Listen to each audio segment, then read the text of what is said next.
es? Bueno, a la incertidumbre total que reina por estas horas, hay algunos puntos y algunas actividades que desde hace algunos días tienen aún más incertidumbre, además de algunos problemas bastante serios. Me estoy refiriendo al tema de las estaciones de servicios, en donde se han denunciado faltantes de combustibles, fundamentalmente.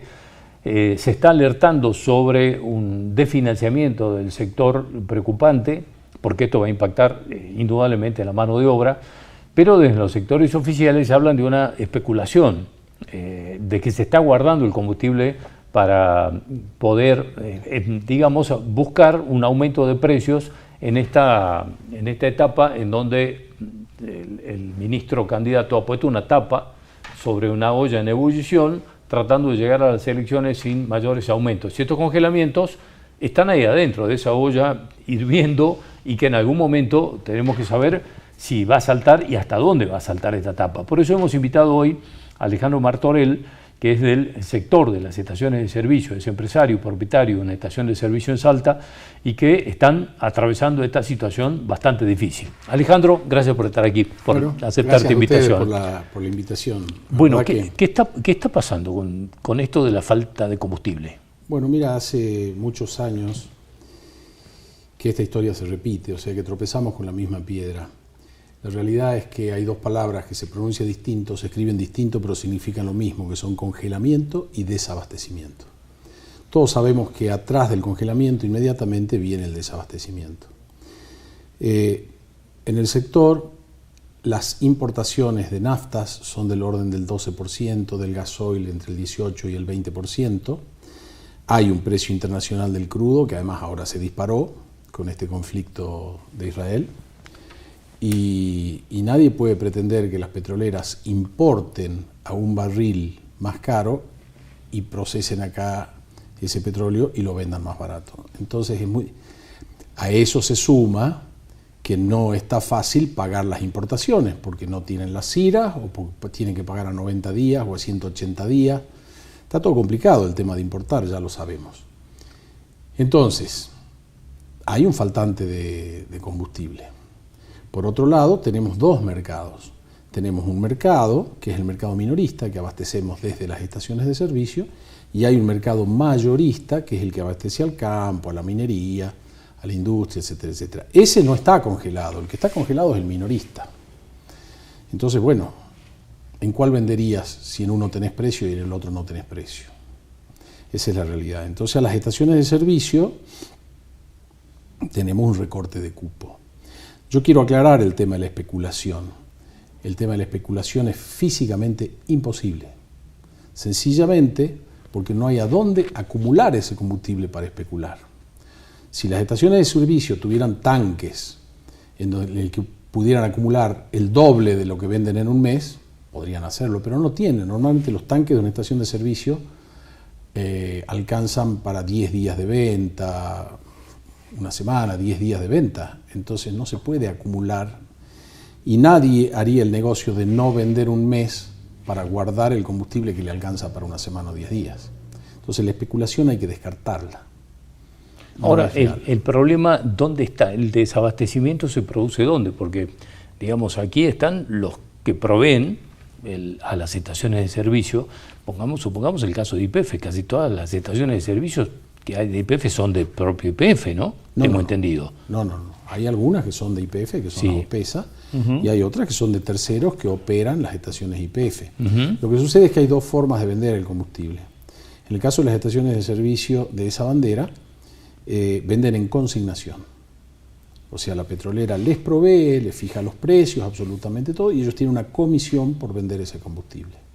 En el caso de las demás banderas, compramos el combustible es nuestro, lo tenemos almacenado en los tanques y lo vendemos. Pero no hay cómo acumular combustible.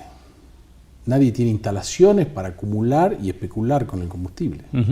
¿Y el faltante de combustible que se denuncia en algunas estaciones de servicio? Porque se está importando menos combustible que el que necesitamos. Ese 12% de nafta. No hay abastecimiento. No alcanza el abastecimiento. Bueno, y esto viene a agravarlo el congelamiento, tal cual. Claro que viene a agravarlo el congelamiento, porque a ver, nosotros vemos que en todos los países limítrofes el precio del combustible es otro. Y el petróleo es un commodity que tiene un precio que es internacional, que es mundial. Entonces, salvo Uruguay, que siempre tuvo un precio de combustible muy, muy alto, todos los demás países están entre $1.10 y $1.20 la nafta super. Y acá estamos hablando de muchísimo menos. Sí, claro. Sí, entonces, ¿cómo podés vender un producto a un precio tan bajo? Es lógico que al no convenir la venta mayorista, o sea, baje el volumen. ¿No ¿Hay un cálculo de cuánto subió el crudo, digamos, el petróleo, desde el congelamiento? Digamos. Pues es que no tengo el número, pero subió no del congelamiento, subió a causa del tema. Primero subió con el tema de Ucrania y después ahora con el tema de Israel. Uh-huh. Claro, porque esto es, digamos, si sube... Estábamos acá hablando de 50 y pico y afuera de 80 y pico de dólares el barril. Sí, bueno, y en un clima de incertidumbre como el que tenemos, todo esto genera todavía más dificultades, porque en definitiva esto que está pasando con las estaciones de servicio, esto impacta en el mercado laboral también, porque digamos, alguien que no está pudiendo hacer funcionar su negocio, porque no tiene con qué hacerlo funcionar, tiene que empezar por lo menos a pensar en sus pensiones. Sí, afecta a todo, el combustible es algo que necesitamos todos, pero no es el único sector, digamos, que está con crisis. Estamos escuchando distintos productos que están cerrando la venta hasta tanto se clarifique un poco la situación, ¿no? Y bueno, es una situación complicada. No es nueva, la hemos vivido muchas veces. La primera vez que se congeló en el país fue en el año 52. Y desde ese momento hemos sufrido distintos congelamientos. Uno de los más famosos fue el famoso Rodrigazo, donde Rodrigo tuvo que sincerar los precios de un congelamiento que había provocado José Bergelbart. Es decir, la historia es rica en estos hechos que siempre terminan mal. Bueno, no hay ninguno que haya terminado bien. No se aprende de la experiencia, lamentablemente. No sé si no se aprende o sí se aprende, no sé. Uh-huh. Bueno, el tema es que el congelamiento se supone que va a llegar hasta después de las elecciones. El tema es qué va a pasar después, digamos, a partir de estos índices de inflación que se van conociendo, este salto del dólar de estos últimos días que no sabemos hasta dónde va a llegar y que, digamos, hasta el 22 de octubre parece como si fuera una eternidad. Estamos a pocos días, pero parece como si fuera, no sé, años, todo lo que puede llegar a pasar.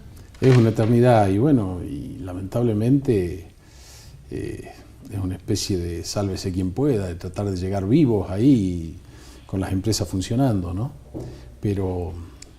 En el caso de ustedes, las estaciones de servicio, ¿qué tienen pensado, digamos, para decirlo de alguna manera, como plan B o plan de emergencia para llegar hasta las elecciones? Mirá, este es un día a día, es tratar todos los días de poder cubrir los costos. Estamos trabajando abajo del punto de equilibrio.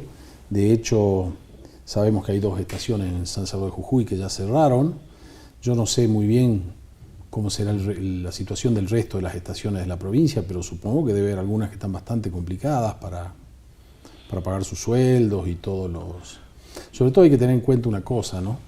En las estaciones de servicio el costo impositivo es altísimo. El costo impositivo es del orden del 68%. O sea, cada vez que alguien carga combustible en estación, en realidad está pagando más impuestos que el combustible que carga. O sea que de cada 100 pesos que yo cargo, 68 son impuestos. Sí, señor. Y estaba pensando en el tema del congelamiento, desde el anuncio del congelamiento de los combustibles hasta aquí, los índices de inflación y el salto de los costos que han tenido, digamos, han ido al galope. ¿Cómo se hace para sostener eso? Congelamiento. Un decreto en el que hemos tenido que pagar un plus en los sueldos de todo el personal. Un decreto claramente inconstitucional, pero que nos ha puesto una grieta dentro de las empresas. Yo tengo, la verdad es que yo me enorgullezco de la gente que trabaja conmigo, porque tengo un personal que es excelente. ¿Cómo negarles eso?